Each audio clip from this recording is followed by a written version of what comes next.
Well, thank you for joining us again here at the AMA. We've got another government update for you, and today Tyler Dobbs has joined me again. Thank you, Tyler, for coming on into the studio and talking to us. Well, thanks for having me.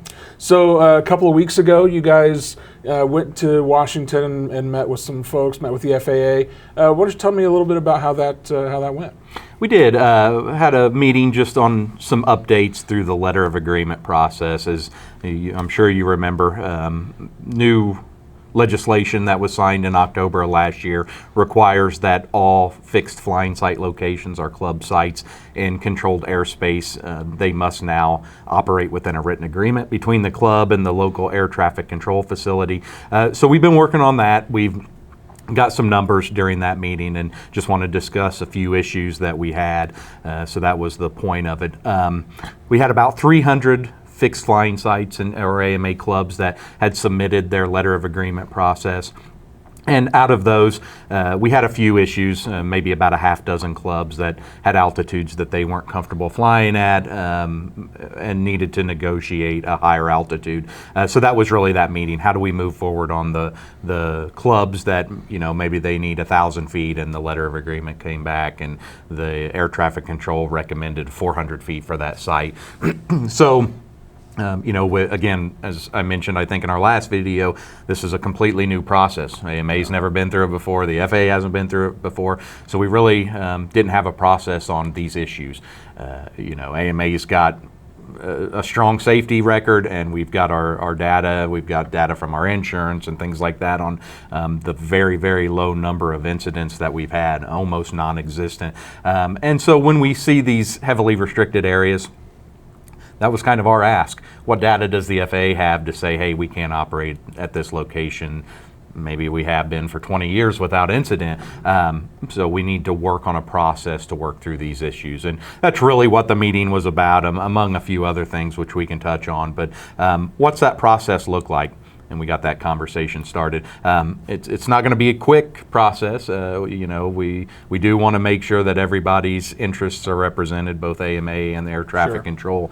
But we certainly don't want to be restricted if we are not posing a safety risk to the airspace. Did they seem to be receptive to those changes? They did. We're dealing with a group in DC, and obviously it was AMA headquarters and our representation.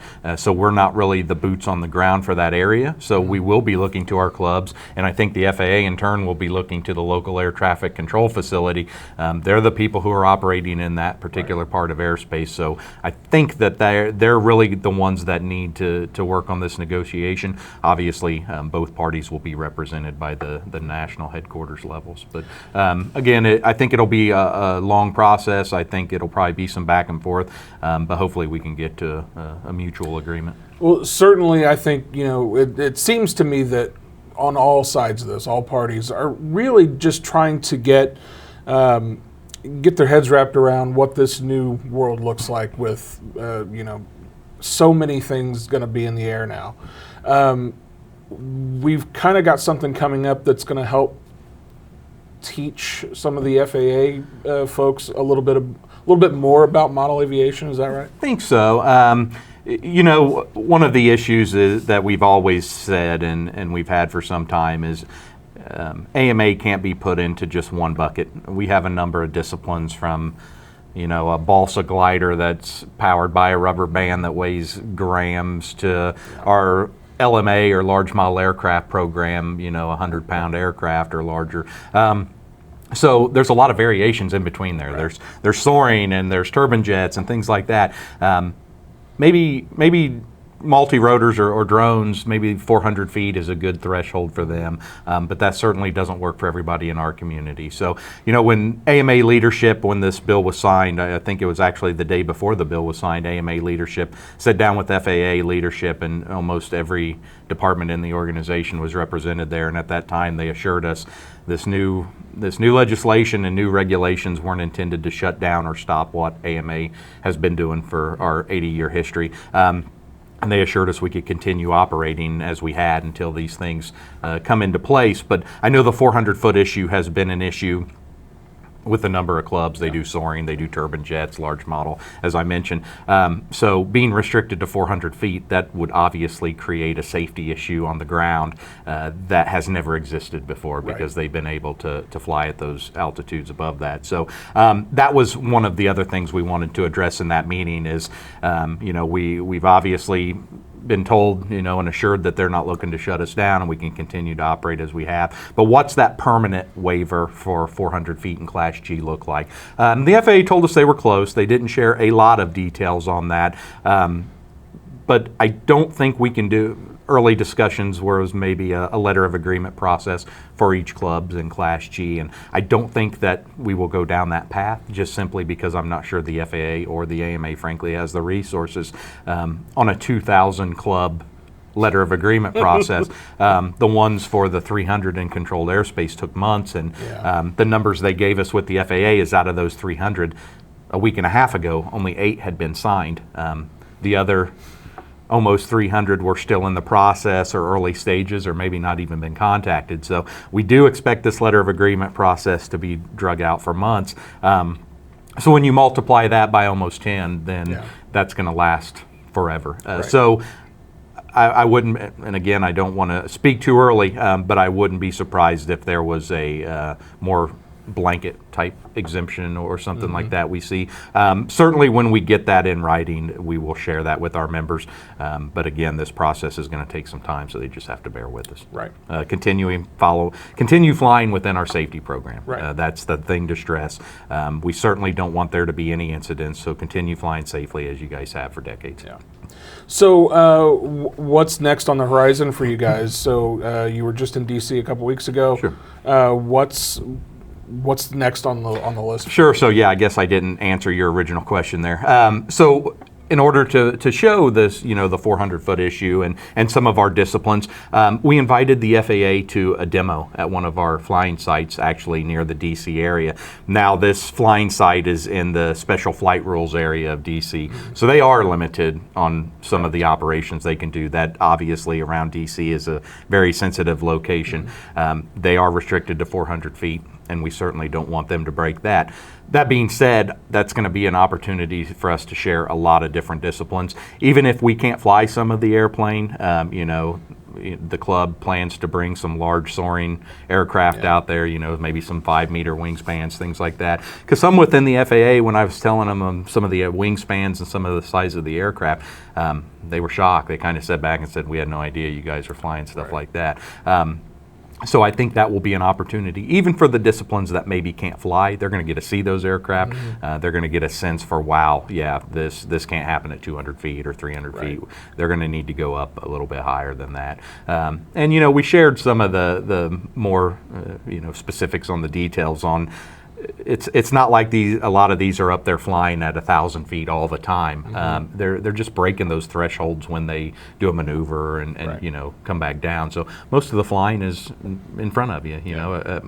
Lower altitudes, I'll say, but you certainly need that ability to go up to higher altitudes to make your maneuvers. And on top of that, these guys are also flying under our safety codes, which require see and avoid. So we've got folks that are spotting for these pilots and are able to spot when there's a full-scale aircraft coming into the airspace too. And and a little bit different even than manned aircraft. When we're on the ground, most of the time, we have the extra sense of being able to hear an aircraft as it approaches, even before we see it. So that makes it, a little safer as well. So I think this demo is going to be great. I think we've been told there's going to be at least 30 representatives from the FAA that show up.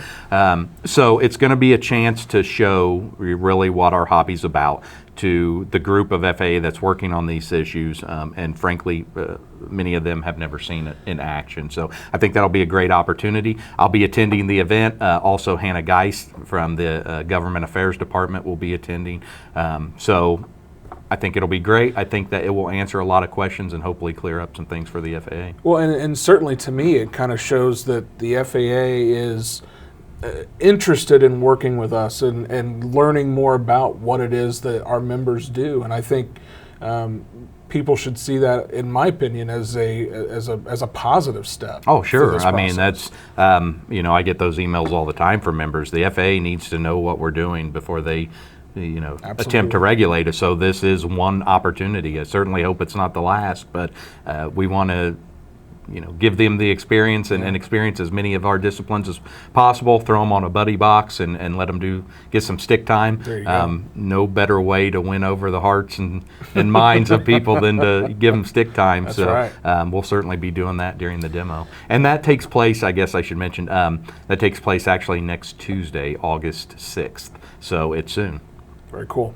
Well, one of the things you mentioned just a second ago was a new addition to the government team, Hannah Geis. Sure. There have been a couple of changes to the government team. Why don't you tell us a little bit about that? There have been. We added Hannah. We also added Crystal Pearson with the new regulations that are being put in place, the letters of agreement, a number of other issues that AMA is going to need to be a part of. We want to build on that Gov team. So want to have the resources there for our members. They're doing excellent. They're great additions. If any of our members have any questions, please reach out to any of us, and we're happy to help. And both of them have been working here at the AMA for a while, so they're already familiar with kind of what this hobby is all about. So I think they're going to be great additions. They will be. Yeah, already have been. Well, cool. Well, Tyler, thank you so much for talking to us. Again, if anybody out there has any questions for Tyler and his team, feel free to reach out to them at modelaircraft.org/gov is a good place to go. Comment down below, and we'll make sure to get those questions to the right people as well. If you haven't already done so, please subscribe so that you make sure to get all of these government updates when we come out with them. We're going to try to do these as regularly as possible when there is new information available to you. So be sure to do that. And until next time, for Tyler and everyone here at the AMA, we'll see you next time.